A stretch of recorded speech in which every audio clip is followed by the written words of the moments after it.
All right, this video is going to cover Chapter 9, Section 3, Absolute Value. If you're not familiar with absolute value, please read the text.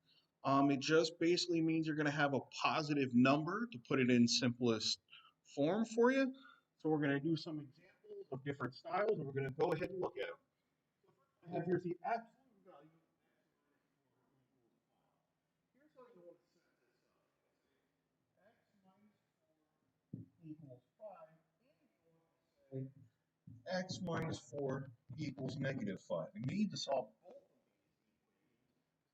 these two answers. So x minus 4 equals 5. Go ahead, add 4 to both sides. You get x equals 9 minus 4 equals 5. Now x minus 4 equals negative 5. So we're going to add 4 to both sides. You get x equals negative 1. You plug this in, negative 1 minus 4 is negative 5. Value makes a positive, so 5 equals 5. Now we're going to look at this one. 2 times the quantity of y plus 10 equals 4. Well, this 2 is outside the absolute value part, so we can divide out 2 from both sides. When you do that, now you get the absolute value of y plus 10 equals 2. And you want to set that up just like the first one now. Y plus 10 equals 2, and y plus 10 equals negative 2. Subtract 10, and over here you get y equals negative 8. Then subtract 2, or subtract 10 from over here, and you get y equals negative 12. All right, now we're going to dive into a couple that are more complicated. That was the easy part. Now we're going to do the hard stuff. I'm going to look at some inequalities.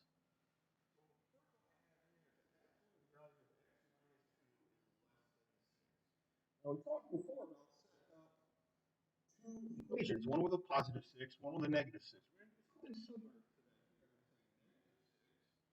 to that. X minus 2 is less than 6. Now we've done some of these inequalities in the past. So we're going to solve for x.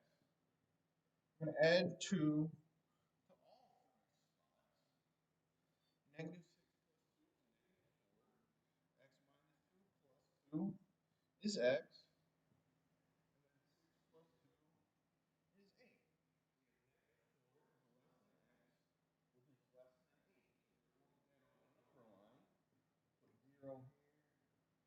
Negative 5 here, positive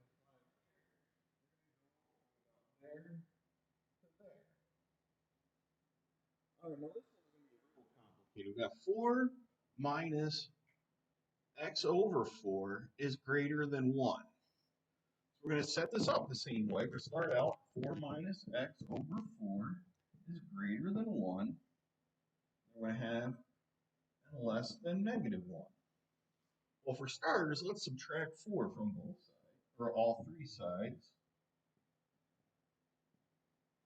And you get negative 5 greater than negative x over 4 greater than negative 3. Now let's go ahead, let's multiply everything by 4 to get rid of that denominator. So multiply everything by 4.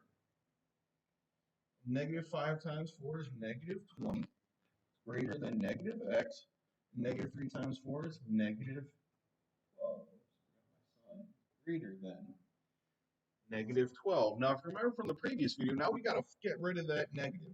So essentially, we're going to divide everything by negative 1. You know, if we want to think of it simpler terms, just flip the signs, turn your negatives into positives. So I'm going to have a 20, I'm going to have an x, I'm going to have a 12. But also, if you remember from previous videos, when you do that, you need to flip your inequalities. Okay, now let's look at what we have here. I'm going to come over here. We have x is greater than 20 and x is less than 12. So if you look on a number line of a 0, I have a 10, and I'll put a 25 here. How about that? Not drawing a scale, but x is greater than 20. So we're going to have one spot going that way, and x is less than 12. We're going to have one spot going that way. So you are going to have a gap in your number line, and that's okay.